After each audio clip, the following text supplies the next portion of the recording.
Yo, yo, yo, what it do, what it does. It's your boy, Hotep with it. I stay with it. You stay with it. We stay with it. Let's go. Back for the 6th installment of the WithIt Podcast. Ladies and gentlemen, I got big news. I got breaking news. The WithIt Podcast is not only available for you on SoundCloud. It's not only available for you on Buzzsprout, where you can go in and download these episodes. It is now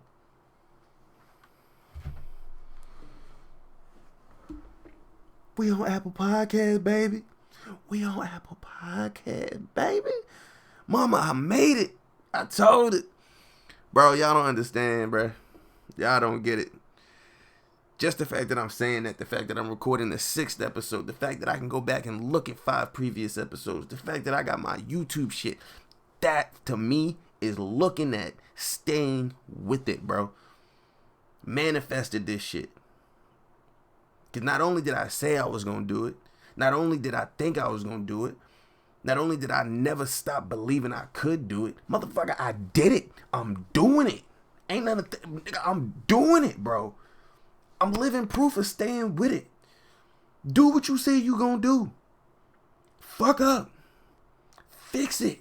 Then go get it and stay with it. Let's go. Let's go. Stay with it. Yes. Yes. How y'all doing? How y'all doing? October 26, 2020. Back again. 6th installment. Breaking it down. A lot of tomfoolery going on right now in the Matrix. A lot of, as our boy Sleepy Joe like to say, a lot of malarkey. Excuse me. It's a whole lot of hogma. Hodgepodge. Bullshit. Bullshit. I ain't gonna waste no time. We about to get right into this. But wait. For my folks just watching the visuals of this one, I hope that the visual is a little bit better. I've been in the lab with a pen and a pad for the last 5 days. That's why I didn't do no episode. I've been trying to figure this out. And I think I figured it out. I think I did. I hope I did. Now, I understand that the audio and the visual will not sync up perfectly. It's not going to happen. Computer, it's 4 gigabytes. Ain't got enough power to do all that. We getting there, though. And that's something I'll talk about a little bit later, because I got some people to thank. And these people are highly appreciated. I mean, you all are. Everybody that tunes in, everybody that gives me a thumbs up, thumbs down, likes, subscribes. You don't like it, you don't subscribe, give me a bad. I don't care. I love all of y'all. Just get that out the way. I love all of y'all. But I'm gonna take a moment from a visual, folks. Move the mic out the way real quick. I hope you like my setup. I put my hats up and everything for you. Still got the posters behind me. Got some paint. Where are we at? Okay. Got the paint swatches right there. Figure out what color I'm going to paint this thing. I don't know if you can tell what that is, but that right there is a sriracha hat on a Spider-Man Build-A-Bear. Got my 3 MAGA hats. Camo. Red October. In the black on black. Dad hats at the bottom with the snapbacks. Yes, that is a Venom snapback right there in the middle. You kind of can't see it. There's a pack of Uno cards up here. On the opposite side is a pack of Dose cards. Everybody's played Uno, but how many people played Dose? Had to grab those when I saw them. It's just, I don't know, it was meant to be. What am I missing? I got a Spider-Man Far From Home Lego set up there that me and my daughter gonna build. Me and my youngest daughter, at least. And I got a Gundam kit, bro. If you know what I'm talking about with the Gundam kits, bro, from back in the day. I used to build those things when I was, like, watching Toonami. Like, I'm talking, like, middle school, bro. So that's what? Like, I was, like, 11, 12. And then I found out that they still made these things, bro. Seen one of them, where were we at? Barnes & Noble. Snag. Give me that. Give me that. It's finished. I just don't take it out the box. I'm protective of my, I don't want to say toys, it's a collectible. Yeah, it's my daughter. She gonna tell you it's a toy, though. long as you don't touch him, we good. You feel me? But folks, man, it's Monday. Putting this out now, like I said, been working to get everything situated, working to make sure I could bring you the best possible experience that I could. That phone situation that we had with me recording from my iPhone and then editing in iMovie and the audio being fucked up, I was over that. I wasn't doing it. If I had to, I was going to, but I was trying everything within my power to make sure that didn't happen. So that's how we got this one. And I'm currently using the OBS software. As you'll see as we go later on, for my people that's watching, I created my own overlays and everything like that. If that's something, once you see them, I'll mention it again later on. But once you see them, if that's something you'd like me to just talk about or explain, just let me know. Everybody, just whatever you want to see, bro. Comment down in the box, because I'm going to ask y'all now, especially the people listening. I want to do an EDC video, right? But I want to know if that's something that y'all would want to see, like a Hotep EDC. Let me know. Let me know. If, I don't know, let's say I get 100 likes on the video, I'll drop that joint tomorrow, bro. Little incentive. Yeah, let's play a game. But Monday, 26th, this past Thursday, presidential debates, round 3. Joe Biden, Donald Trump, with probably the best moderator, without a doubt, out of the 3 of them, Kristen Welker. But that's not all that happened this past week, okay? We've got Chelsea Handler dictating what black men can and cannot do. What else? Ooh. We've got, what's his name? Tony Bobolinsky came out with the whole Hunter Biden. That's a can of worms right there in itself. And then, I mean, we've got the coyote situation, but that ties into the debate, so I'm not going to give that its own category. So, I mean, I really think that's the only 3 things that we're going to hit tonight. We're going to hit the debates, we're going to hit Hunter, and we're going to hit Chelsea. I think that sounds like a plan.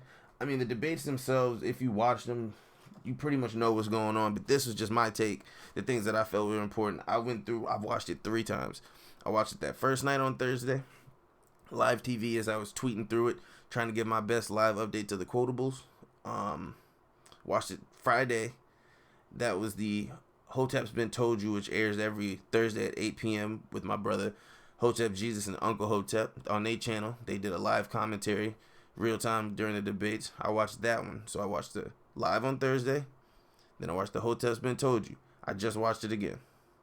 Okay, so I've seen it 3 times. Took my notes. I got what I want to talk about. I got it down. You feel me? So I'm not gonna cover everything. I'm not gonna cover every little tid piece. I'm not doing that. I'm gonna cover the things that I feel are important. You know, if you got something else you want to see, go watch the debate. It's the WithIt Podcast, baby. We with it. I'm gonna try to point out the things that you should probably pay attention to, and things that, if you have to have this conversation with somebody that's still on the other side of the fence, or if they're still stuck in the middle, or if you yourself are stuck in the middle or on the other side of the fence. If you're on the other side of the fence, I highly doubt you listen to this podcast right now. But hey, I've seen crazier shit happen. But like I was saying, if you got somebody that you're talking to and you want to, this will give you ammo without busting them over the head with it.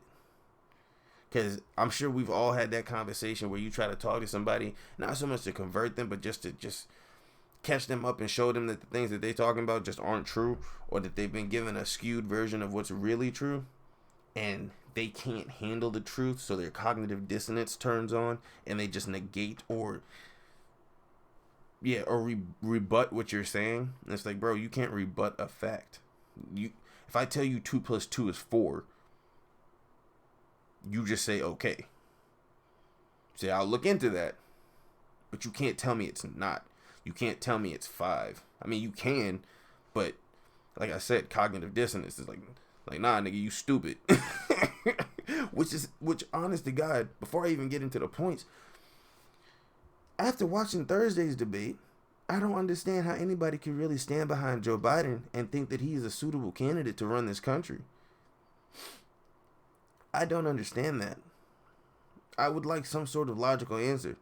If you can find a liberal, progressive, somebody, anybody that could explain that to me, please do. Tag him in this.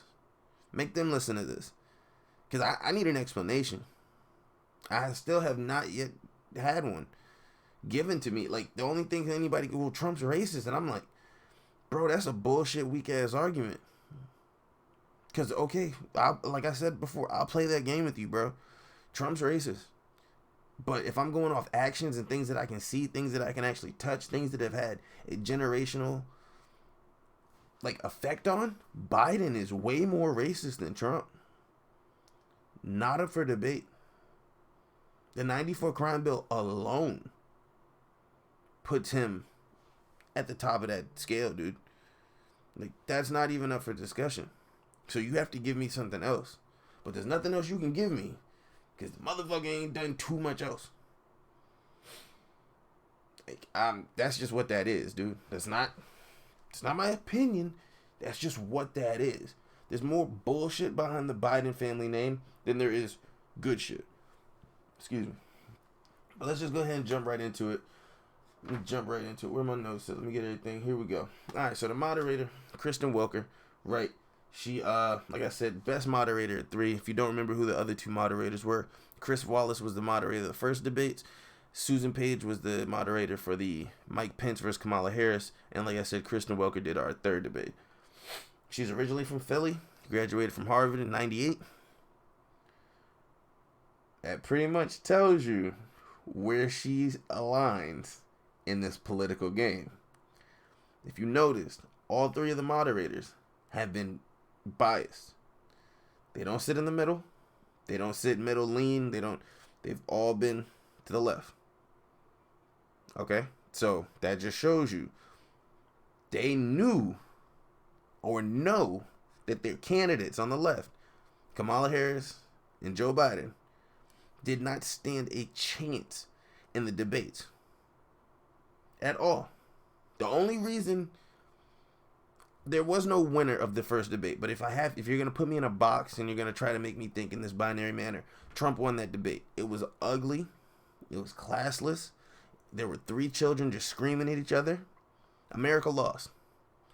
But Trump won that first debate. Pence won the second debate, even though Susan Page kept cutting him off. Even though she gave Kamala more time. Even though whoever was flying that little RC drone fly had to deploy that thing because Kamala was up there getting her ass whooped, Pence still won that.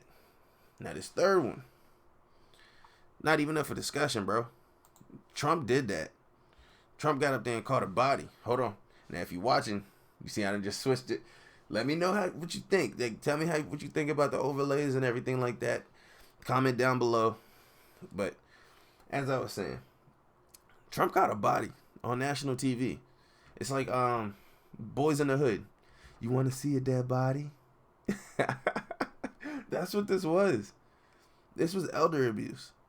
And at first it was, I almost felt bad because they kept putting him on the TV and everything like that. But at this point, bro, every man for himself. Take his head off. If he dies, he dies. Take his head off. Bro, they keep putting you out there. They don't care about you. I don't have no personal beef with you because I don't know you, but I read. I do my own research. I don't fuck with you, dog. So I don't feel bad for you no more. I don't want to see nothing bad happen to you, but in terms of having a verbal competition, the cameraman, whoever you in front of, fucking regular civilians, whoever you talking to, I want them to take your head off. Not physically. Make sure I'm being clear. Not physically, but verbally. Take your head off. I want them to grill you, ask you all the questions. Rapid fire. As soon as you open your mouth to start stuttering trying to answer that first question, they should be asking you the third one. On your ass. I don't like you, Joe Biden. So, I guess that's a good disclaimer. This shit might sound biased. I mean, I'm gonna do my best to just give you the best of Trump. Because I don't fuck with Biden, bro. There was no best of Biden. He was up there lying the whole time. And she let's get into this, dog. Alright.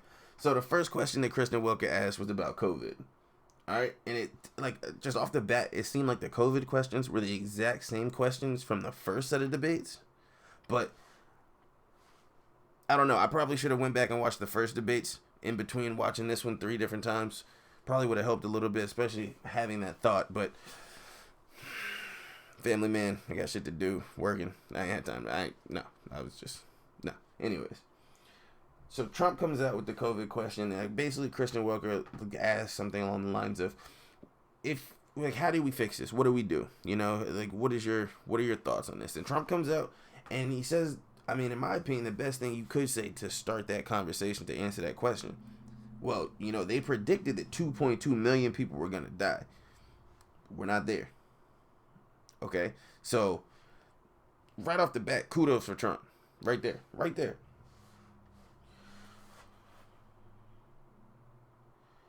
And then, Kristen Welker. See, this is my thing. They pushed, with the COVID thing, I understand why they, brought COVID up and pushed COVID, because the COVID segment of this debate was at least a solid 30 minutes. And in asking her first question, Kristen was like, between the first debate and then this debate, we've lost 16,000 people have died. It's like, damn, son, I'm here to watch these motherfuckers debate. You gotta, not me personally, you know what I'm saying? But to the average person, as soon as they hear that, they hate Trump. You've already turned them off from anything he's about to say next. Because you're putting it on him. The media's already blamed him. So as soon as you bring up something about COVID and then intertwine death with it, it's his fault.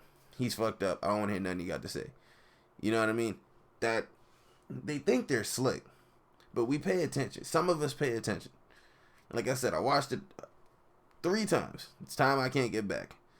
So I noticed the little things at this point.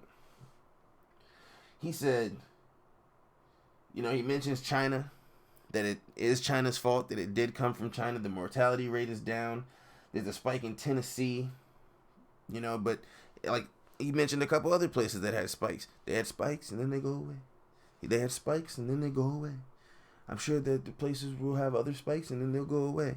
But this is where shit gets weird, and this is where my biggest criticism for Trump is going to come. I'm going to say this shit right out the gate. I don't give a fuck who, I'm going to turn it to I don't care who comes out with the vaccine.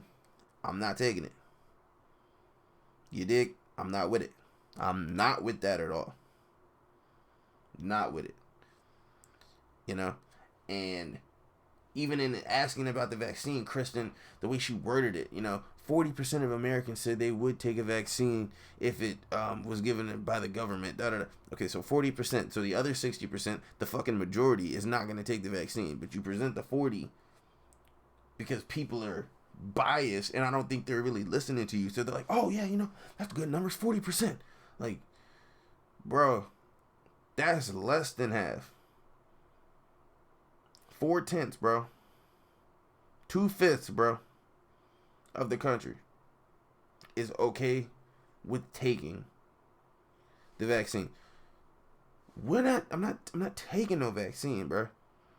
And Trump kept trying to boost it up, yo, we got Operation Warp Speed, and the vaccine will be ready within the coming weeks, and the military is ready to distribute the vaccine. When he said that, it hit me a little different, because hey, buddy, I fuck with you. You pretty much brought me into the political spectrum, but I don't give a fuck who you are, bro. I'm not taking no vaccine, especially when I know that most vaccines take numerous years to go through all the necessary trials to ensure that it's safe for human consumption, I guess you could say. It's been less than a year, bro. Nah. I don't even get my flu shot, bro. No. No. And I'm pretty sure I done already had it. I'm pretty sure I already got it. Then it made its way back around, and I was good the second time. Because I was good, but other people in my household were not. So I'm just saying, that's a whole nother story. But that's basically what Trump's first response to that was. Then Biden comes out the gate. His first words was, we have 220,000 people dead. Like, yo, what's up with you and y'all over there trying to just talk about death the whole time? Like, damn, son. Like, y'all just so negative and just want to talk about people dying and shit. Like, I get it, bro, but goodness gracious, like, and that right there just told me everything I needed to know. It's like, oh, y'all, you coming out the gate just pushing the plucking heartstrings. You playing the people's emotions. You know that thing that he did during the first debate, that old school tactic where he looked straight in the camera and I talk to you, America. That you, America. You know what I'm talking about. That shit's so cheesy and lame, bro. That shit's so cheesy and lame. And it's like Biden don't have nothing else, so he has to resort, to old tactics. And it's not surprising. Like, the man could barely stand up. And as I get into the later sections, I'm going to bring up a point that if you go back and watch it, you'll definitely notice. But first, his first words are that there are 220,000 people dead and that Trump's not taking responsibility for them. Immediate fear-mongering. And then he alludes to the fact that he believes there'll be another 200,000 dead by the end of the year.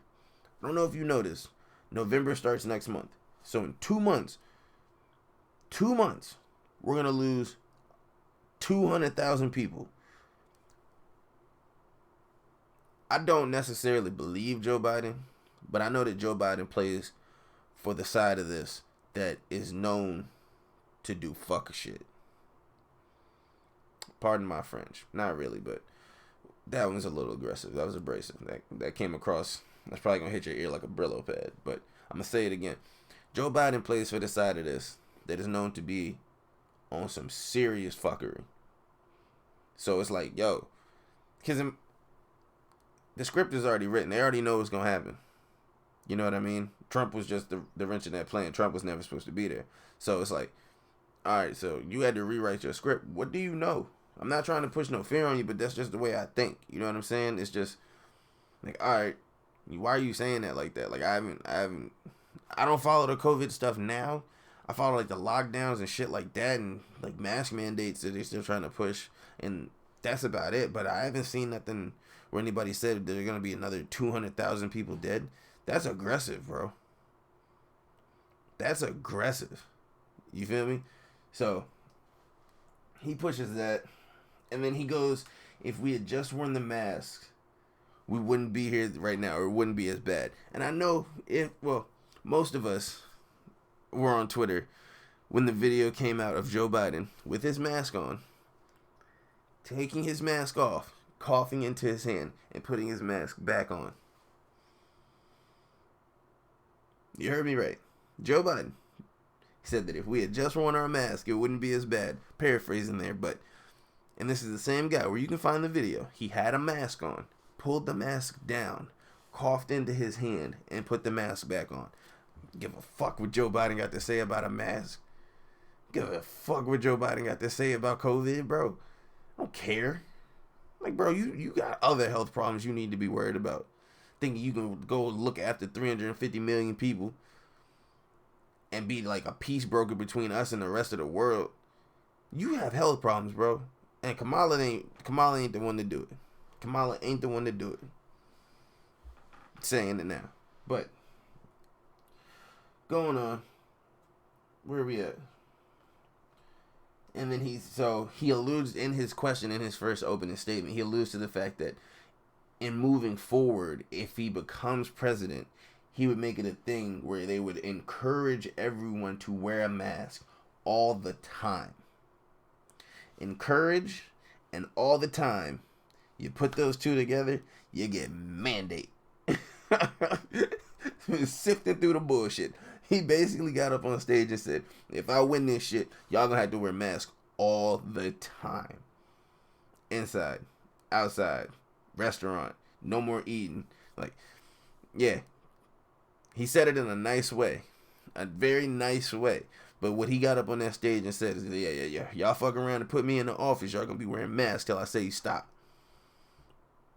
Straight like that. Straight like that. And then as he ends his statement, he says, I will end this. Like, motherfucker, what are you waiting for? Why are you waiting till after November 3rd, November 4th? What the fuck are you waiting for? If you can end it, my nigga, end it. I'm pretty sure it was him that said something along the lines, I could cure cancer and blah, blah, blah, blah. We'll cure cancer. We're getting the... Like, nigga, if you can cure cancer, what are you waiting for? That's like saying, like, oh, you on fire. But I'm going to wait. I can see you on fire. I'm standing next to you. Like, I can see you. I can smell you burning. But I'm going to wait till you call me to come put you out. Bruh. And y'all want this motherfucker to be president? Nigga said, I will end this. Motherfucker, end it. Do it now. Please. Please. Make it go away. I want shit to go back to normal. A larger part of me has accepted that there is no normal anymore. That this is what it is. And I'm not going to say this is the new normal. Fuck all that. But what we once knew is no longer there. The children have a complex. Everybody's weird. And it's just like, y'all fucked it up. And that's something we're going to get into too, because, hold on. So, after Biden finishes his statement, Welker looks at Trump and she bites off the thing that he said at the end of his first statement and basically was just like, so are you saying that there is a guarantee for the vaccine? And Trump says, no, I'm not guaranteeing anything. But we have a couple companies in Johnson & Johnson, Pfizer, and Moderna that they're looking very promising. And basically Welker goes, well, the estimates are saying that we're looking at 2022. Are you saying that they're wrong? Or he was like, no, I just think that I'm a little more accurate. And I think that, I have a great deal of faith in our military. Like, wait a minute, son. Like, hold on, bro. Like, what are you talking about? You already said the military going to distribute the vaccine. So is the military making the vaccine? Is that what this is? Is this a government contract through Johnson & Johnson, Pfizer, and Moderna? To pump out a vaccine as fast as you can, give it to your troops, and send your troops through the streets to make sure everybody gets the vaccine? I'm just asking. I don't know. I don't think that anybody would ever tell us if that's what the plan was. But when I dissect what you're saying, it really makes me wonder. And I'm not dissecting it to cause fear. I just want you to think. Because this is the thing. Like, yes, there are people on the left that didn't hear nothing Trump said. There were people on the right that didn't hear nothing Biden said. But there were people on the right that didn't really hear what Trump said. There were people on the left that weren't really hearing what Biden said. They don't care about what's being said. You just like the person. I just know I don't care what you say. I'm voting for you. Like, wait a minute, bro. Wait a minute. We still need to make sure these motherfuckers are saying things that aren't setting us up for failure. And I don't think Trump would ever do anything like that. But language is very important. Because Obama will make you think you're going to a birthday party. Next thing you know, we in a motherfucking war. We saw it. You feel me? But language is important. You gotta watch how people talk and the things that they say. You have to. So when he said in his first statement that we're gonna get 100,000 vials and the military is gonna distribute it, and then she asks about 2022 and he says, well, I have a great deal of faith in my military. Hey, hold on, pimp. Wait a minute. What are we doing, sir? But again, I guess you could call it speculation. I'm just thinking outside of the box. I'm thinking beyond what's put in front of me and recording it for y'all. That's all I'm doing. Right? And the next question, this is, again, where they talk about the 40% would take the vaccine and how would you help the American people feel safe and blah, blah, blah. And he goes, we're going to be transparent. Like, Biden ain't shit transparent about you, bro. Not to switch topics or anything, but bro, you haven't said nothing about this laptop. Nothing at all. And that was Thursday. It's Monday, folks. Do I need to tell him about what happened on Saturday? We gonna get into that, but God, dog, you ain't said nothing. Like, bro, that's your son. This is your last name on the line. You should say something. You should have already said something. But now it's like,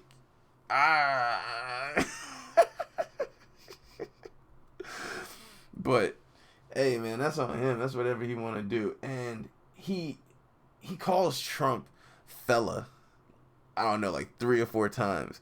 And then he says, we're going to have a dark winter. So, whoa, what is that? What's a dark winter? What do you know? What do you know? Trump's talking about, oh, I've got 100,000 vials ready to go to be distributed by the military, and I have a great faith in my military. Biden's talking about a dark winter. Like, hold up, son. Y'all not having the conversations the average American's having. Y'all sitting at tables that we will never see. What the fuck do y'all be in there talking about? I would really like to know. You have my curiosity, good sir. I just want to know. But, whatever. Biden goes into the dark winter talk and everything, and then Trump brings up the fact that when he shut down China, Biden called him xenophobic, and then he brought up some stats from back when Obama was president and the H1N1 broke out. And I'm going to say this. I caught H1N1 or swine flu. What was that? My junior year of high school? Yes, it was my junior year of high school. And I remember because I caught it during homecoming week, and I was playing football, and I couldn't go to homecoming, and I couldn't play in the homecoming game my junior year of high school because of H1N1. Whack. I will say this, though. In the span of, I think it was 8 days, I lost like 60 pounds because I had a fever. I wasn't eating. It was coming out both ends, you feel me? And it was literally just ice chips and sleep and Tylenol. I lost 60 pounds. Shit was lit. I didn't even realize because I was just in so much pain and just so delusional and everything that when I started to feel better and I went to get dressed to go to school that following Monday, I put my pants on and I was like, hey, mom? Hey, mom? My clothes don't fit. And I'm going to save that because we'll talk about that later. But, yeah, bro. And he basically took the H1N1. Sorry for the tangent, but it just made me think about it. He took the H1N1 and basically used the COVID stats and the data they had from COVID and applied it to the H1N1 epidemic. Or, yeah, I guess you could say epidemic. And basically he's like, yo, had COVID happened on your watch, there would be 700,000 people dead. Just applying the same data to this scenario. And what do you say to that? And Biden didn't say anything to that. And that's another thing. Like, during this debate, when Trump would drop bombs and everything, Biden would kind of just, like, smirk, do that kind of, like, you know what I mean? And just, like, look away or just pretty much look down and just pretty much just ignore the things that he was saying. It's like, okay, so you're not going to tell him it's not true. And the things that you do say to rebut it aren't true. This doesn't look good for you, buddy. But, whatever. Where we go? Where are we at? Right here. And so, in talking about the xenophobia, Biden responds, literally he goes, he is xenophobic, but not because of what he did in China. He shut it down too late. Some 40-something countries had already done it before him. And I'm like, well, okay, stop. Pause. Because when Trump said he wanted to shut down China, y'all were calling him racist. You were calling him xenophobic. You said he was being dramatic, that he was being extreme, that he was exaggerating the situation. Then you've got, who was it? It was Nancy Pelosi. I want to say it was, I don't remember the other dude's name, but I know Nancy Pelosi for sure was down in Chinatown dancing around. You called him xenophobic. You called him a racist. You know, and now you're going to act like it didn't happen. You're going to act like we took that out of context. Like, bro, y'all motherfuckers control the news. Like, what?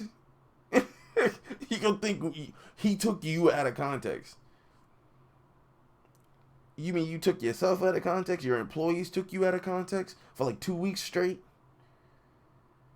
Like, then this is my thing. That's how you know that they think people stupid. And the sad part is there are stupid people. And most of them reside on the left. And the even worse part about that is that most of them are educated. And when I say educated, I mean college educated. But understand that just because you have an education does not mean that you are intelligent. Just because you can sit down, read a book, remember what you need to remember, and go use it to pass a test does not make you intelligent. It's not the same thing. Okay? Intelligence is common sense, wisdom, and street smarts all rolled into one while having knowledge of the past, the present, and an idea of the future. And being able to implement them on a day-to-day basis. That's my interpretation of intelligence right there. As well as being extremely proficient in at least one area of study. All of those things coupled with being a beast, putting in that 10,000 hours at one thing. That's intelligence. By my definition. Because I know people that went to school that are fucking retarded.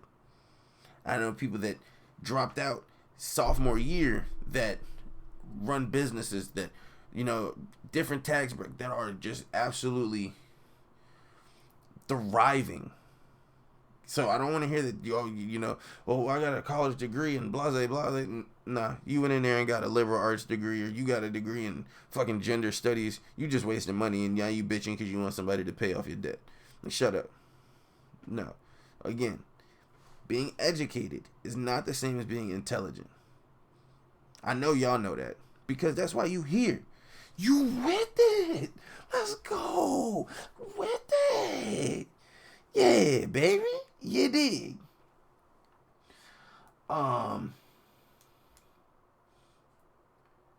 Okay, so in Biden's response to Trump's xenophobia, this is where whatever they gave him before the debate to make him seem hype, solid, confident, a little younger, chipper, whatever they gave him, which was most likely an Adderall, or he was getting cocaine from his son Hunter before the debate started to wear off.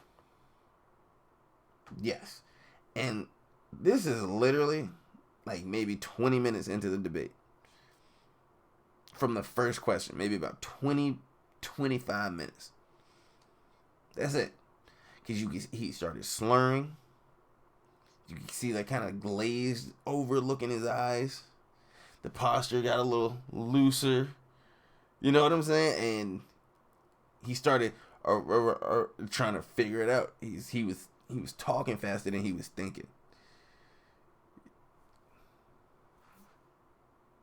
They gave him something.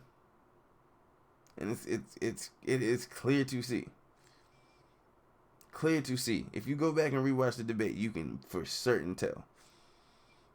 But I don't know what else are you supposed to do? You could just be honest about your plan and just pull him out and put Kamala up there as the front runner. That's what you could do.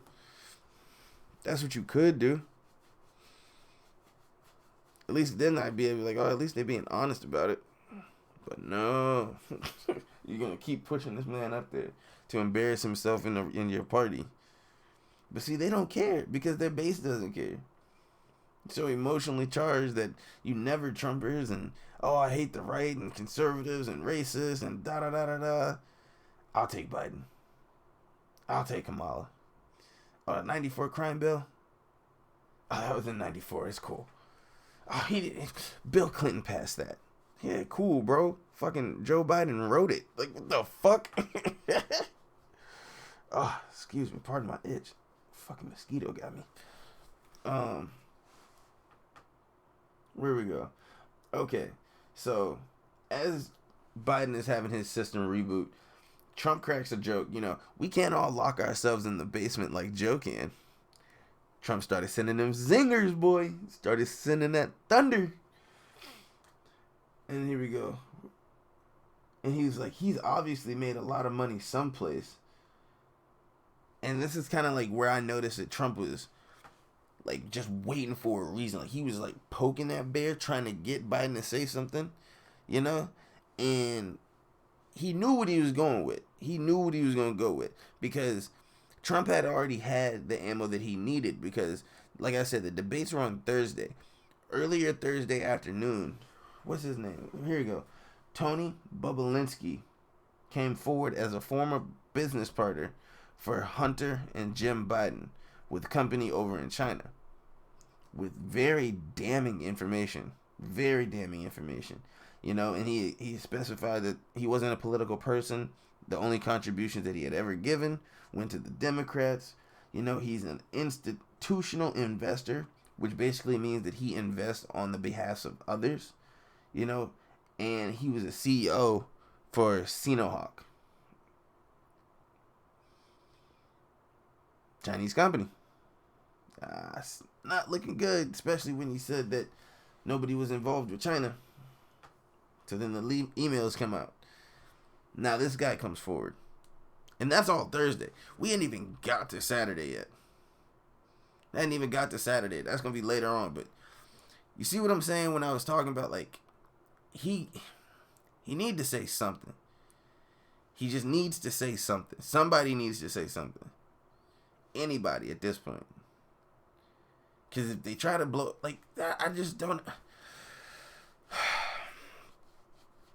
think they understand the magnitude that the Epstein situation had on some people. Like, bro, we see you. I'm watching you. You know what I mean? But whatever. They're gonna do what they're gonna do. Democrats gonna be Democrats. You know what I'm saying? They got the media on their side. But that's why we here, right? Because we gotta stay with it. Let's go. My people listening, you can't see this, but my people watching, I get a much better, like, arm pump in this new chair. I get a much better pump. It's like I can be more with it. In the chair. Yeah, baby. Alright. Okay, so as he makes the joke about the basement, like, Trump's just basically just trying to lighten the mood. Like, 99.9% of people that get it make it. 99.9% of young people make it. And Kristen Welker, the first thing she says after he finishes that statement is, well, the CDC yet says young people can't catch it. Like, duh, bitch. Like, duh. You think, like, the 15 days turned into this shit and we don't know that young people can catch it? Duh. You don't want this man to say nothing positive, to spread no hope. It's just got to be doom, gloom, and that's it. All the time. That's what you want. This shit sells. That's the MK Ultra for you right there. The shit sells. But it's like, damn, son. Like, he literally, like, finished his sentence, and that was the first thing she said. And in his statement, Trump goes, people are learning to live with it. And then when Biden, it was given his response, he goes, people are learning to live with it. People are learning to die with it. How many of you are waking up with the empty seat at the kitchen table this morning, or you're going to sleep with the spot and you're reaching out because of past habits and shit? I'm like, damn, son. Like, I get playing to emotions, but goodness gracious, bro. Is that all you got left at this point? Like, obviously, I mean, I'm answering my own questions because I know this is true. It's just when you watch it in real time, it's crazy. And then especially go back and watch it 2 more times, just like damn, son, y'all are dirty. And it's like, I gotta respect Trump and that campaign because they don't play that game. They don't play that game. They want to tell you that, look, we gonna make sure that we can get the money. We gonna make sure that everything's good. Blah, blah, blah, blah. Like, it's all positive shit. It's shit that sounds American. The fact that I can say that about 2 people running for presidential office, that one sounds American, the other just sounds like extremely depressing. That don't sound like America. No, bro. Trump is like, at this point in the game, is the depiction of what America is. The MAGA, the whole thing, the red, the hats, all of it, the whole vibe. That shit is America. And it's like, it was needed to combat what they were trying to do, what they are trying to do. It was just absolutely necessary. And it just leaves me so befuddled as I sit and I think, like, yo, there are people out here that's really gonna vote for Joe Biden. It's insane to me. Like, I would have more respect for you if you just said you weren't gonna vote because you didn't feel that any of the choices presented with us had your best interest at heart. I could respect that. But you're telling me you're gonna vote for Joe Biden? No.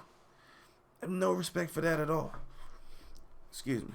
Gotta hit that water. Stay hydrated with it. You dig? Drink your water, a gallon a day. Drink it.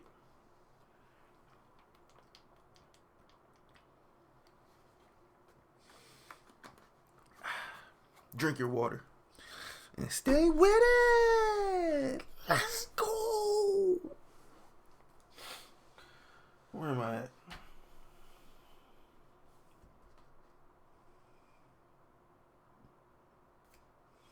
Yeah, and then Biden brings up, you know what I mean? He starts bringing up Trump said something about bleach.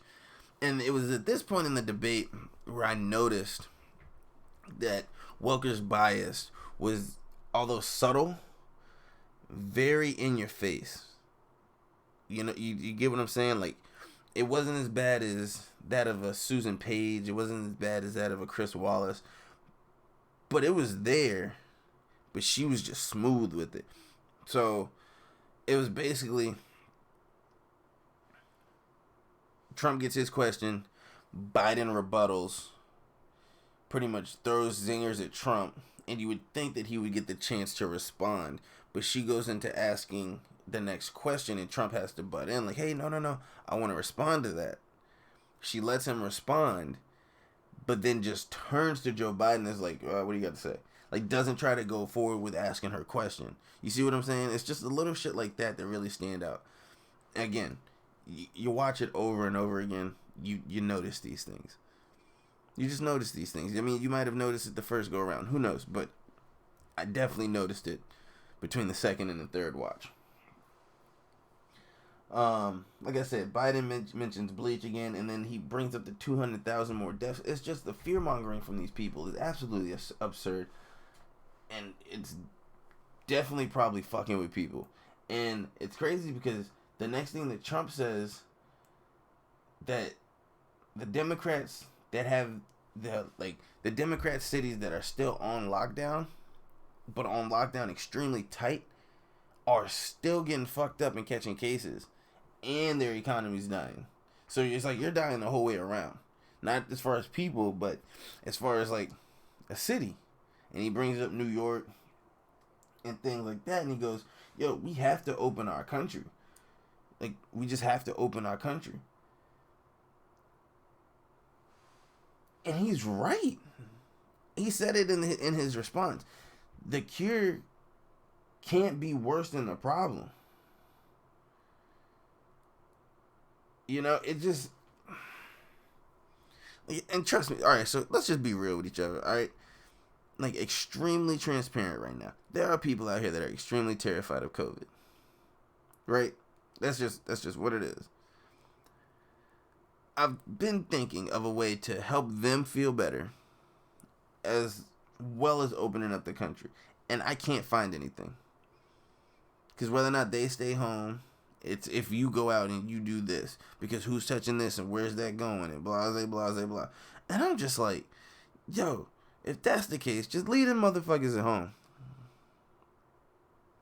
Just leave them at home. If you got people with underlying health conditions, they gonna need help.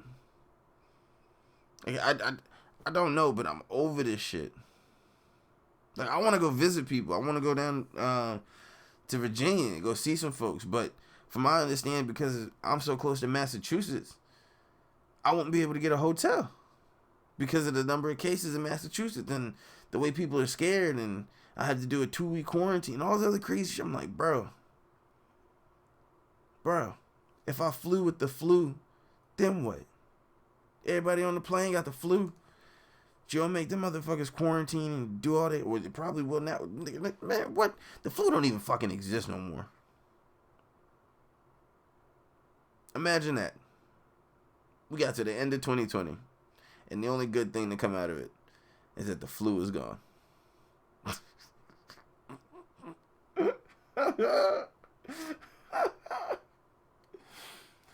But anyways, it's just, again, I just want to find a solution, some sort of middle ground. It seems like there's not too much of that happening. I don't want to be reactionary. I want to be solutionary. Like, bro, if you want to go live your life, live your life. If you're willing to take that risk and you know what's up and you ready to go, let's get it. Let's get it. Now, on the other hand, if you don't and you just want to stay home and everything, and you hope your job can accommodate for you. Because if you scared to come out the house, but they're open and having people come to work, you're going to lose your job. And you can't just stay home because you're scared.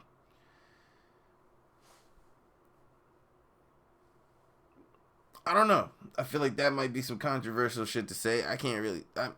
That's just my opinion. I think just get your ass up and go to work. Go outside. Go to the grocery store. If you want to wear a mask, wear a fucking mask. But you shouldn't be making people wear a mask. You can't make people do anything, dude. You should not be able to even sit down and have a conversation as representatives for our government about what you're going to make us do. Like, my nigga, you work for us. Alright? I'm gonna leave that alone there. But just don't get that shit twisted, bro. We are the employer. Excuse me. You are the employee. Don't get that shit twisted. But Biden goes on talking about plexiglass dividers, and he tried to like pretty much talk over it, but he says we need to be able to trace. You thought you was slick, Mr. Joe. No. I caught you. We need to be able to trace. And just how exactly do you propose we trace? Well, if you win, that means Bill Gates gets his shot right there into the White House. Bingo. Speculation. There's the chip for you. In the vaccine that you will have to get. And they go, well, at least I have a feeling that with Trump, it won't be mandatory. I do think he'll try to push it on to everybody. I don't think it'll be mandatory. And if it is mandatory, I think there's going to be a lot of people on the MAGA side of things that are just not happy. And I don't see that being pretty. But if Joe Biden wins, everybody will have to take that vaccine. Because if you don't, how you going to eat? You can't go to the grocery store. You can't do this. You can't do that. You can't do this. Yeah. Woo. But again, like I said, man, words are important. He literally slipped it in there. We need to be able to trace. Slick motherfuckers, bro. You better watch these motherfuckers. They slicker than an oil spill. He can't hardly talk, but he slick, bro. That's a common tactic amongst the DNC. Them motherfuckers is greasy. Alright. Let me see. Let me try to... So, alright. So, they talked about COVID for a while. I mean, obviously, like I said, same talking points from the first debate between the two of them. The second thing was election meddling. Right? And Biden starts it off by saying, any country interfering will pay a price. What?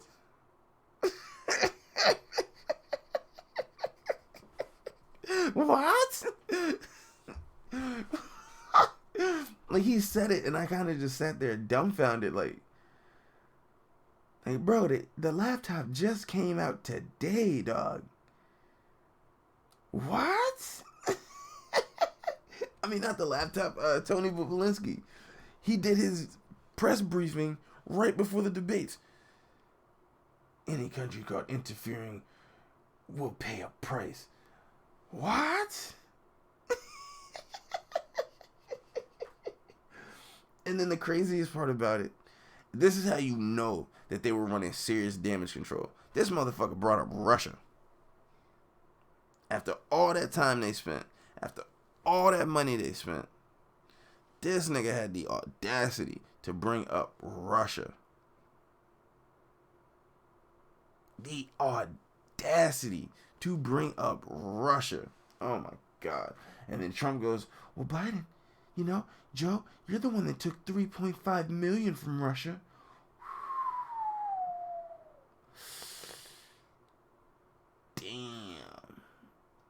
Damn. And this is where this is where he threw the blow, because I told you he was just waiting for a reason. And I still don't understand whoever did this rehearsal with Joe. Why did they tell him to talk about Russia? Unless it was all planned. I don't know. There's no way to know. But it was just weird. It was like, bro, you know he's got ammo. Like, obviously he can't say too much on national television, but he can throw him at you. And he threw him all right, because he set it up. He's like, Joe, you know, you got some pretty damning information. Pretty much talking about the Bubalinski interview. It's like, and just set him up to be like, yo, you know, the American people deserve to know. And you can. Do you want to talk to him now? I think you should talk to him now, Joe. And then Joe Biden goes, you know, I have not taken a penny from any foreign country. And I was talking about this right before I started recording this on my Instagram Live. When Joe Biden says that he hasn't taken a penny from any foreign country, part of me finds I find it very possible that is the most factual statement he could have said. Because, you know, he can't sit on the boards of any of these companies, but Hunter can. Jim can. They can broker the deals in his name, kind of like a institutional investor. Like a Bubalinski, you know what I mean?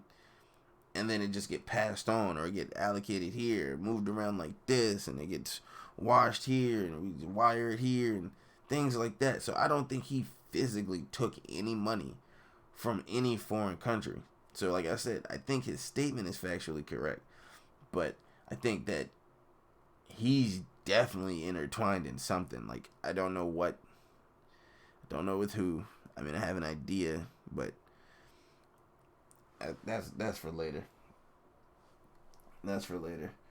And again, he pulled another talking point where it's just like, you know, we just know that he was taught to do damage control. He brings up the tax returns. He only paid $750 in taxes. And Trump pretty much waxed him with this one. He was like, dude, I talked to my accountant and I prepaid. I've already paid my taxes. I've already prepaid my taxes. Now what? You know? And he was like, you know, you guys spent $48 million trying to find some dirt on me, and you found nothing. And I bet if I spent $1 million, I could find plenty on you. And it's true, because you didn't have to spend no money. The laptop popped up. You didn't have to spend $1. Ah, man. Oh, okay. And then we go from that, because it started with Biden mentioning Russia, Trump going into the Bubalinski interview, and then Welker mentions something about Ukraine. And then Biden tries to flip it back on Trump and says, you know, I didn't do anything wrong in Ukraine. This guy did. You know, he tried to bribe the Ukrainian government to say something bad about me. You can go on my Instagram right now. I got the video of him talking to homeboy in Ukraine, where he basically tells him that, look, you need to bury this, because if not, they're going to ask for money, and that means they got to ask Trump for money. If they ask Trump for money, that's going to open this door. If they open this door, he going to be able to look and see what we got going on. It'll just lead. It's like, we need to get rid of these breadcrumbs, basically. And at the end of the video, he says, you know, as far as your economic and your physical security, telling them it was a threat. it was basically he threatened him on the phone. That's what it sounded like. Not gonna. That's what it sounded like, and that's reckless. That is reckless. The video is on my Instagram right now. Whenever you hear this, check out my Instagram. It's in my Twitter feed. It's there. It is there. But Trump, so he said that Trump tried to bribe the UK government. I said UK, the Ukrainian government, to talk bad about Biden. And then Trump brings up Hunter. He was like, but he got $183,000 a month and the $3 million sign-on. And this is where Trump made the joke about the vacuum cleaner. Now, I'm still trying to figure out the whole vacuum cleaner thing. I understand that it's a meme, but was it a meme before he said it? Or was it a meme that was made like right after he said it? Because I saw somebody on Twitter that say, I can't believe that Trump referenced a meme. Then I saw another conversation where somebody was like, oh man, they're so quick at making these memes after he talks. So I don't know. I tried to do some research on that, but I couldn't really find what I was looking for. So I don't know, dude. But at this point, just doing a quick, just overall glance, Trump is beating the shit out of Biden in this debate. Because in the first debate, they said that he was all over the place. He was angry. He was yelling. He was being rude and everything. Trump was extremely poised. Extremely poised. Respectful. He gave the moderator kudos. Said thank you a lot. Granted, they did have a little help. You know what I mean? They were cutting their mics off and everything like that. But still, I mean, he could have yelled and just kept talking if he wanted to. But no. He said, excuse me, whenever he needed to talk. He just said he was President Trump during this last debate. It wasn't businessman Trump. He wasn't the apprentice Trump. He was President Trump during this last debate. And it was awesome to watch because he did a good job. Not trying to kiss his ass or nothing like that. I'm not no brown noser, so fuck off if that's what you thinking in your head right now. That's not with it. But it was, he did a good job. That's just my opinion. You can have your own, So the next question after the Ukraine, Welker mentions China, and Biden's response is, we're going to make China play by the rules. Hold on. Basically, he says we're going to make them play by the international rules. And it's like, okay, how are you going to make China play by the international rules when China's going to give you the rules that you have to implement? If you get what I'm saying. You're going to make China follow the rules. But China's going to give you the rules that you have to make them follow. Like, bro, you in their pocket. I mean, not anymore. You didn't. Y'all pissed somebody off over there. So,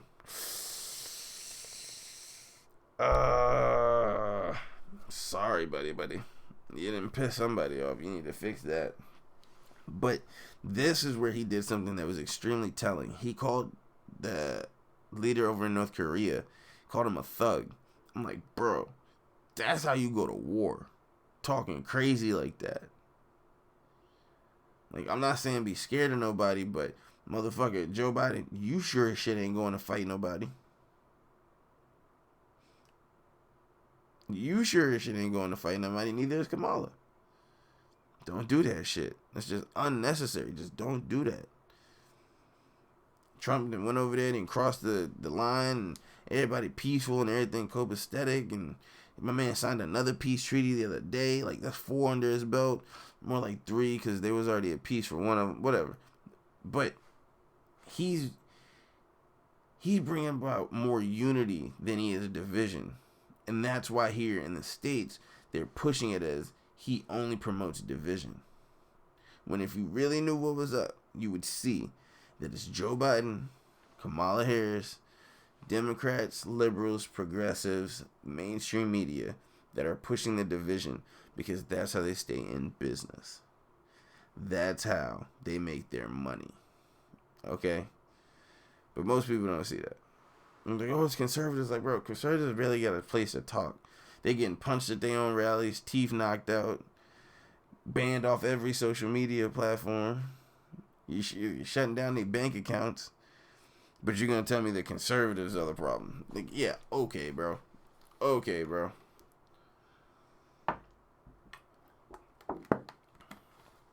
Excuse me. Gotta hit that water. Water with it. Let's go. Alright. So this is where shit gets weird. Let me see. Yeah, we got a couple more points. And then we're going to hit our brief intermission. This is where we're going to talk about the fun stuff. But right now, the next topic that they bring up is immigration. And Joe Biden begins to say that, you know, there's 525 kids that got lost, that don't have their parents. And Trump just straight up like, yo. Because Biden brings up the cages. And Trump's like, bro, they were built in 2014 under y'all administration. And he's asking, who built the cages, Joe? Who built the cages, Joe?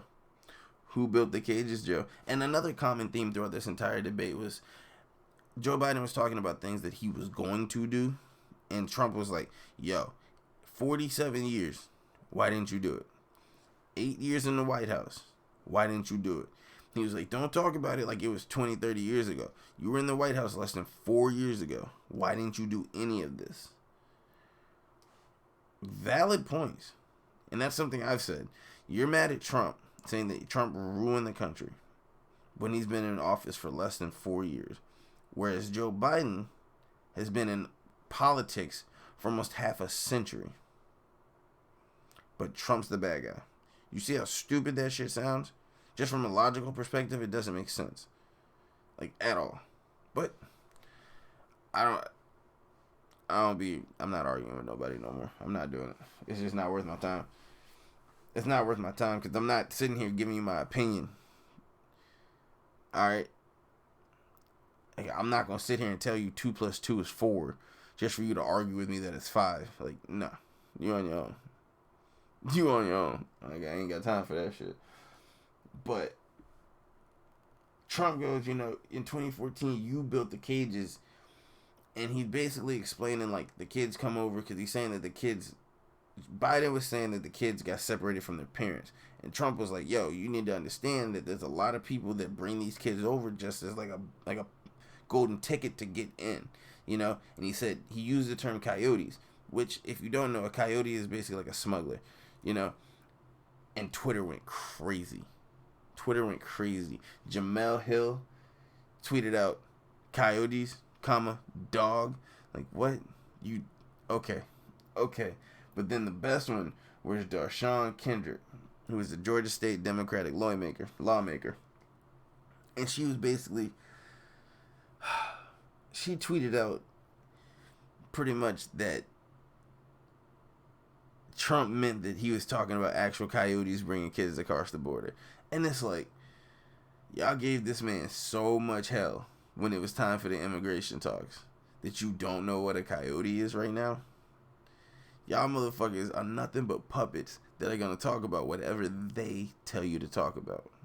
And it's sad. It is extremely sad. It is extremely sad.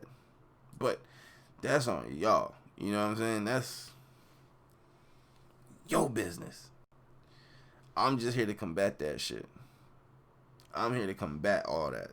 Because when I saw it, I put out a video. Like, on my Instagram, put it on Twitter, right off the bat. Like, yo, y'all fraudulent. As the homie Amazing Lucas would say, go follow him on Instagram. Amazing Lucas gonna tell you, like, yo, y'all made it in China. Fraudulent. You made it in China. You know what I'm saying? And he right. They not with it. But they with it in the worst way possible. You feel me? The worst way possible. It's disgusting.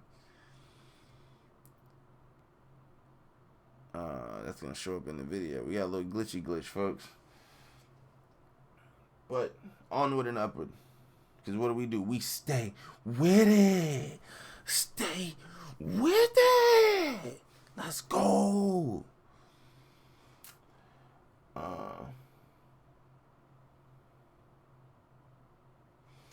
Oh, okay. So during this immigration talks, this is where Biden like full system reboot is at its highest. My man tries to say Rio Grande River, and it took him a solid like 40 seconds. There was like, you'd have to go watch it, you know. But he was struggling.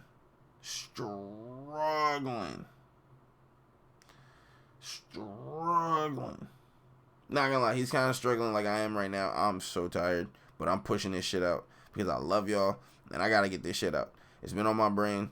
I've been trying to get the OBS set up. I'm getting it out. That's just what it is. I'm just getting it out. I'm pushing it. So after the immigration talk, they bring up the race talk, and now we getting spicy. I had all that build up just for this, because this leads into the next topic. Biden begins with saying that, you know, you have to give your kid the talk. You got to tell your kid to put their hands on the steering wheel, not to move, not to cross the street with a hoodie on. And this is the one that got me. No matter how much money you make, whether it's $300,000 to $30,000, you are always the victim. Those were his words. And people seem to just glance over that shit. Like Biden he straight up told like black people, you are victims. You are a victim. Nothing more than a victim. You are a victim. Like, bro. And I'm the coon for talking about fucking with Trump. I'm the sellout. I'm the self-hating race traitor. That would be me. The Uncle Tom. Even though Uncle Tom is the hero in that fictionalized story. Make this shit make sense, bro. Make this shit make sense.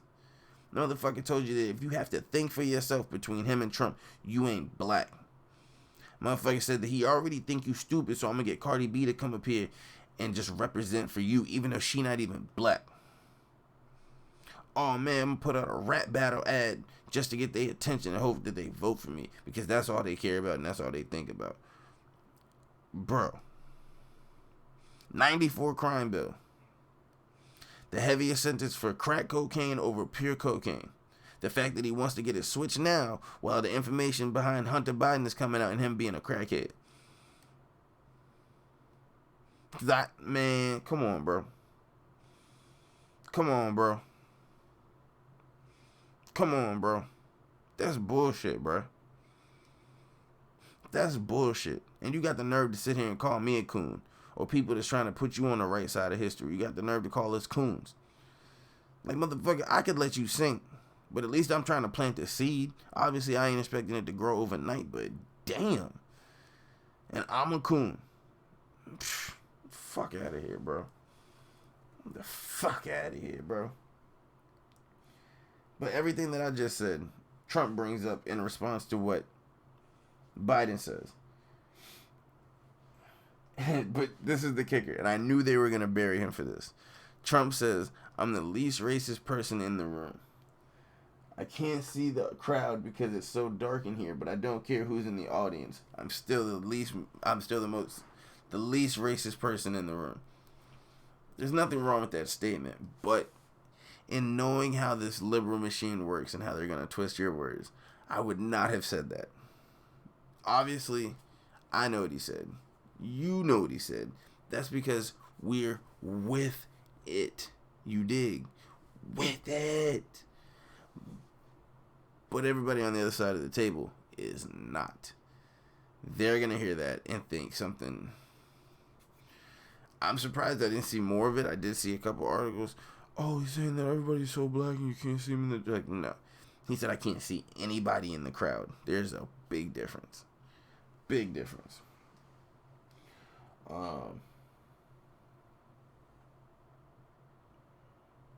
And Biden brought something up from 2000 where Trump had said something as far as mass incarceration goes. We need more people locked up. I mean, he said it. I'm not going to say he didn't, but...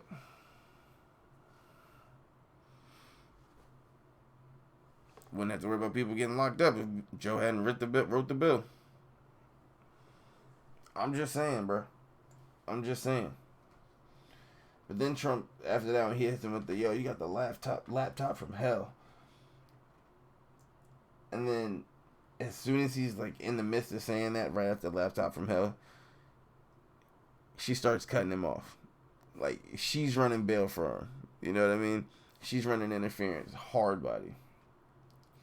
And then Joe Biden responds with everybody, the experts in the CIA, they all say that the laptop is a Russia plot to get me, to help me not get elected. And Trump looks, he's like, bro, are you really telling me that the laptop is a Russia? And Joe Biden was like, basically, yeah. And Trump was like, really? You're going to go with the laptop is a Russia? And it was the funniest shit. That was probably my favorite part of the debates, because it was just like, it was just proof they're just running damage control to still be bringing up Russia. Like, bro, we watched you spend all that money and come up with absolutely nothing.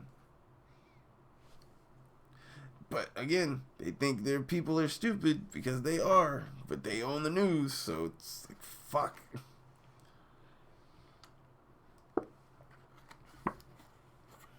But I'd say the biggest fuck up out of the whole debate, and this is the last thing I'm bringing up regarding these debates, this was the biggest fuck up for Joe Biden. They're talking about climate change, and Trump set him up clean. It's probably about 4 or 5 minutes into that conversation about climate change, and Trump says, would you close down the oil industry? Think about what I just said. Would you close down the oil industry? And Joe Biden goes, I would transition from the oil industry. Yes. Basically saying that he would get rid of the oil industry. Just like yeah, no, we're going to get rid of it. And Kristen Welker, they don't even show her face. It's showing, okay. So when Trump asked Biden, the way the camera is set up, that you can see Trump's face as if he's standing, and you can see like him kind of standing cocked, like at an angle a little bit, and you can see Biden like this. They're standing like this, right? Like this is Trump and this is Biden. They're like this. But when he says it, the camera flips around and they go up behind Welker, and they're looking down at her, like at the whole stage. And all you can hear her say is, "Why would you do that?" And it wasn't a "Why would you do that?" as to, "Oh, why would you transition?" But it was like, a, "Why would you say that? Why did you answer his question? Why would you even say anything?" You know.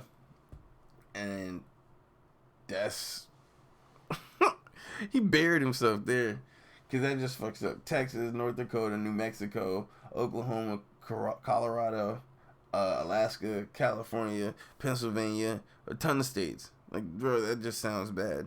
And Trump hit him with the fracking thing, saying that Joe Biden's basically like, "Oh, I never said anything about fracking," and blah, blah, blah. And I think it was like 2 nights before the actual debate, Trump had a video of Joe Biden saying that he was going to end fracking, and he played it at his rally.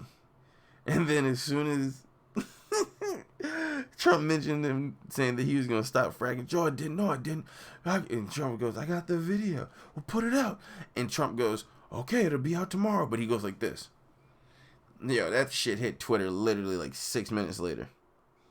He's a beast at that social media shit. He knows what he's doing. But, ladies and gentlemen, it's that time of the podcast. It's time to shout out our With It Warriors. Let's go. The With It Warriors, brought to you by the With It Podcast. Your host, Hotep With It. Now let me explain to you, first off bat, how you can become a With It Warrior. This podcast, the content I produce, Twitter, social, like Instagram, all of it, I've adopted the value for value system. I got this from MoFax with Adam Curry. It's something they do. Basically, if you find value in the content that I produce, and would like to show a contribution, you attach a monetary value to the value that you received, and you share that with me. Simple, right? You share it through CashApp or PayPal. And none of these proceedings go to my pocket. As you'll see after I post this video, the audio and the video don't match up perfectly. Running off a 4 gig computer. Cool. And again, before I even say this, I'm not one to ask for anything. I'm not going to ask for money. I'm not going to ask anybody to like get me shit. Like, no, I'm not that dude. You know what I'm saying? You can see all these other bozos out here setting up GoFundMes and all that bullshit like that. I'm not that dude. I'm not that nigga. I got a job. I go grind for mine. Please believe. I got niggas that'll vouch for that. I'm not asking for shit. But, again, if you find value in what I do and would just like to show your the value that you receive, just if you put a monetary value on it, share it with me, Cash App, PayPal. This is how this works. So now, and I just want to just make sure everybody understands that I'm not going to lose track of you. I got a little sheet. I make sure I get everybody. Okay? Now, this week's WithIt Warrior with the top donation comes from my man James Arnold. Hook it up through PayPal. My dog. Appreciate you. That's much love, big homie. That's much love. That is much love. That is much love. Got some stuff coming soon. Thanks to y'all, you know what I'm saying? Thanks to you, sir. Appreciate that. You, sir, are the top WithIt Warrior for episode 6. Thank you. The next WithIt Warrior is going to be Thomas Daub with a $30 donation through PayPal. He doesn't have a note attached to it, but still, that's my dog. That's Thomas Daub, my dog. You dig? That's my dog. I appreciate you, fam. It does not go unnoticed. Greatly appreciate it. I'm glad you're finding value in what I do. That's my biggest thing. Even if, bro, you can put $5 on it. If that means that you finding value in what I do, I'm a happy camper. I am a happy camper.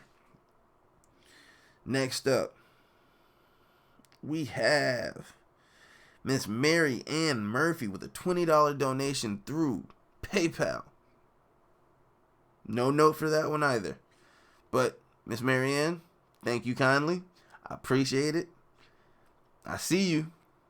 I see you. I see you for seeing me see you. I appreciate you. Stay with it, Miss Mary Ann. I love you. I appreciate you.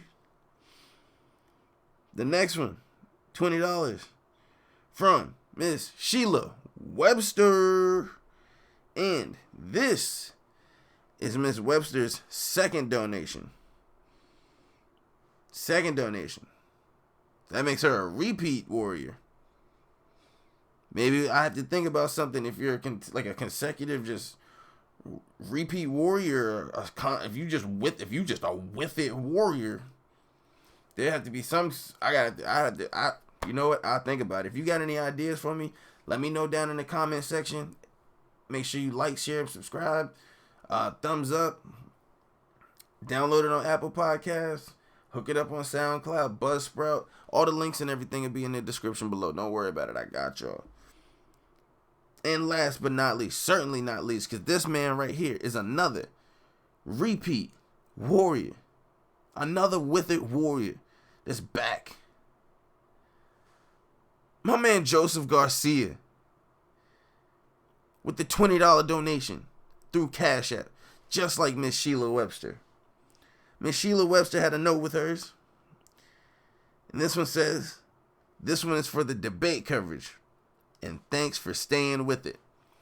Ladies and gentlemen, for all 3 debates, I sat there and gave, in real time, quotables from everybody talking on that screen, straight from Twitter, straight from my iPhone. I had somebody hit me like, yo, are you using a computer? No. That was all thumbs, bro. Just pushing it out.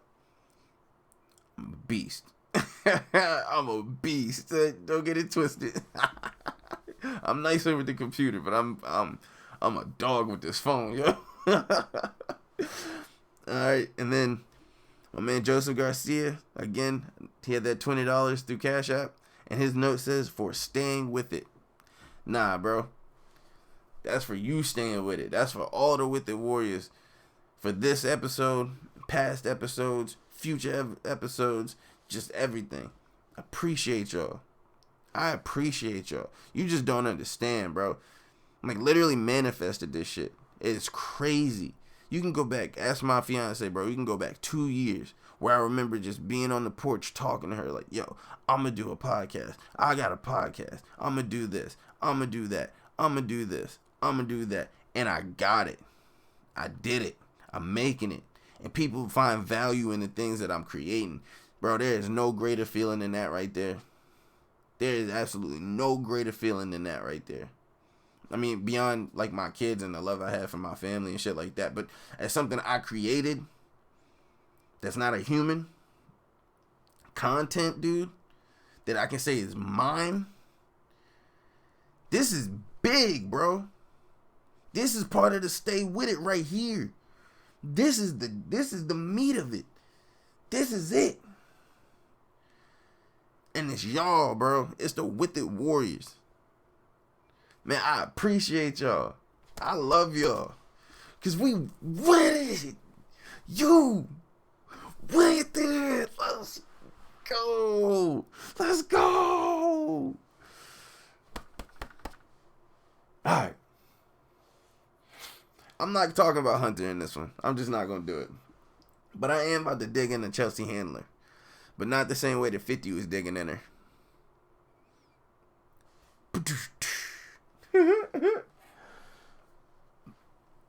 Chelsea Handler went on to the, I believe it was Jimmy Fallon show. And if you go back, I think it was episode 5 where I talked about 50 Cent endorsing Trump based on Joe Biden's tax plan. Chelsea Handler goes on the Jimmy Fallon show and starts talking about 50 Cent. Now, just backstory, her and 50 Cent did used to date or do their thing, whatever he was doing with this nasty bitch. And she tells Jimmy Fallon, she was like, in talking to 50, I had to remind him that he's a black man and that he cannot vote for Donald Trump. Now, check this shit out right here, bro. I've been saying this for the last 4 days. I can't stand white liberals, right? Like, some of them are cool. I'm not going to put you all in a box, but there are some of you motherfuckers that I just cannot stand. You some bitches is so anti-racist that you're racist. You feel me? You some bitches is so racist that you're anti-racist. You're so anti-racist that you're racist. And this is the logic that I have, because I wanted to voice this before I recorded it on wax. I wanted to get this out, and I explained this on my Instagram live. To a white liberal, Trump is racist. Now, regardless of white, black, Asian, Latino, you know what I mean? No matter what it is, if you align with Trump or his ideology or the MAGA or anything like that, because Trump is racist, that makes you racist. Now, you can be a white liberal interacting with a black person, and because this black person is aligned with something that is racist, your directed racism at that racist in your mind is tolerable because he stands for racism, and your racism is racism on the right side of things. You see what I'm saying? Does that make sense? Like, because he's racist, because you think he's racist, you can be racist because he's racist. It's the stupidest shit. Like, it's the stupidest shit. It's so, like, I'm trying to make myself think like a liberal, and I cannot do it. I think I voiced it better on Instagram. That was like 3 hours ago, though. I'm tired of shit. But you see this black man aligning with Trump, and that makes him racist. That makes the black man racist because Trump is racist. So you can say racist things and tell him what he can and cannot do, how he can and cannot think, what he should and should not say, how to feel, where to move, what to eat. You control that black man because he's racist. And he doesn't understand his own racism because he's thinking for himself. And that's not how he should think, based on what you believe. So you have to tell him how to move, how to maneuver, where to put his feet. So you go wrangle him up. Because she basically said that, you know, he could go for another spin if he took it back or whatever. And you know, I spazzed when I first saw this shit. I went all the way off. Because it just pissed me off. Because I seen it through comments on Twitter, comments on Instagram, Facebook conversations, shit I've talked about in real life with fucking idiots. And it pisses me off, right? But then I tried to give Chelsea Handler the benefit of the doubt. Because I don't know nothing about this bitch. Let me just give you a little preface, right? I don't call women anything beyond their names. Never do that. I don't like saying bitch. I don't even like saying it. You dig? This bitch earned it. She racist as all hell, bro. Fuck this bitch. She ain't with it. I'm with it. You with it. We with it.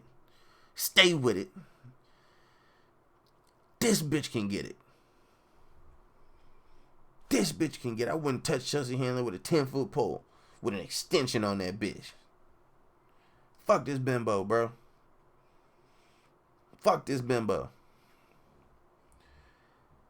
So check it out. Chelsea Handler did a documentary for Netflix called Hello Privilege. It's Me, Chelsea. This bitch is racist. She is racist. I'm not asking. It's not my opinion. I'm telling you. Chelsea Handler is a racist. Whether she know it or not, she's racist. And that's just what that is. I don't feel bad for saying it. Again, fuck that bimbo. She talks about in this documentary that when she was 16 years old, she got with a black man named Tyshawn. I didn't watch this shit. I read 2-3 articles about this, but basically it's, you know, they get into some trouble and she gets off each time because she's white and da-da-da-da-da. And she doesn't understand her privilege, and that's the premise of the whole documentary. She starts getting famous while he's doing a 15-year bid locked up.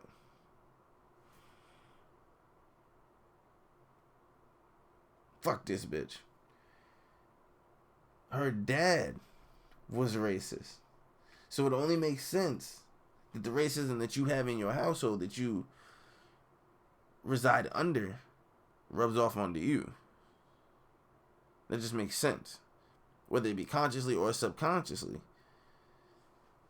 it's planted itself within you. Because there's an excerpt I read where basically her dad didn't care what she did so long as it was nothing serious and nothing permanent. When she ended up getting pregnant by Tyshawn, her dad made her get an abortion because it was a permanent resemblance of her affection towards a black man. That shit does something to you. Whether or not you agree with it in that moment or even afterwards, as a person, that's going to do something to you. These things, the fact that she has a known fetishization of black men, the fact that she had her 16-year-old ex-boyfriend who did 15 years in prison in this documentary and didn't pay him a lick. Like, he was in prison and watched her get famous. You go find him, put him in your documentary. You don't throw him no bread. $1,000, $100. Like, what? But the kicker is, she wrote a book, and the book was called "You Gonna Be Kidding Me." Not you gotta. You gonda be kidding me. And this is around the time of Joseph Kony.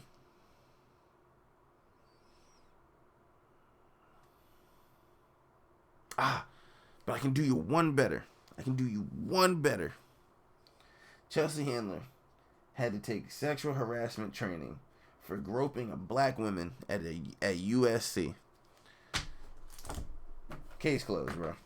Because it ain't just niggas. He coming after, she after all of it. If you are heavily melanated, if you got more melanin than she do, you are liable to get groped by Chelsea Handler.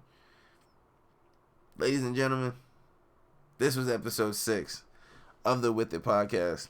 Now, I want to do something different real quick. For my folks watching, you can see all these different overlays and everything like that, right? That's basically, hold on. So, there's nothing right there. There's the ticker. And if you notice, if you look down below right here, oh shit, I gotta get used to this. Which arm is it? Nope, this one. Okay, right here. This has all my social medias in it. As you can see right now, it's got the YouTube link. I believe Twitter comes next. All my social media handles. So I'm gonna let this go for a little bit while I'm talking. Just keep looking right there. I created all these overlays myself. You know, I want your feedback. I want you to critique this video just as you critique all the other ones. I tried my best to get this set up as perfect as I possibly could. I'm telling you now, just don't be surprised when the audio and the visual do not link up perfectly. Again, with the Warriors, your contributions, I'm getting a computer. I'm going to get a computer. It's not going to be no MacBook or nothing like that, but it's going to have 16 gigabytes of RAM and a solid terabyte of fucking memory. It's going down. I appreciate y'all and everything you do. Remember, right here, Twitter, Hotep With It, Facebook and Instagram, it's I Stay With It 93. SoundCloud, Apple Music, or Apple Podcasts, Hotep With It. We're on YouTube. We'll be on YouTube. Let's just check out these overlays real quick. So this is my ticker. This is my banner. I fuck with this joint. And this is just my subscribe for more. And be sure, subscribe for more. Like this video. Share this video. Comment on this video. Do that. Like, share, comment, subscribe, share, download this shit. Now, I appreciate y'all. I fucking love y'all. I hope y'all had fun. I had fun. This was awesome. This is the longest one I've done yet. You know, I had a homie reach out, was like, yo, you do pretty good for doing a podcast just by yourself. And I was like, appreciate. I've been talking to myself for years.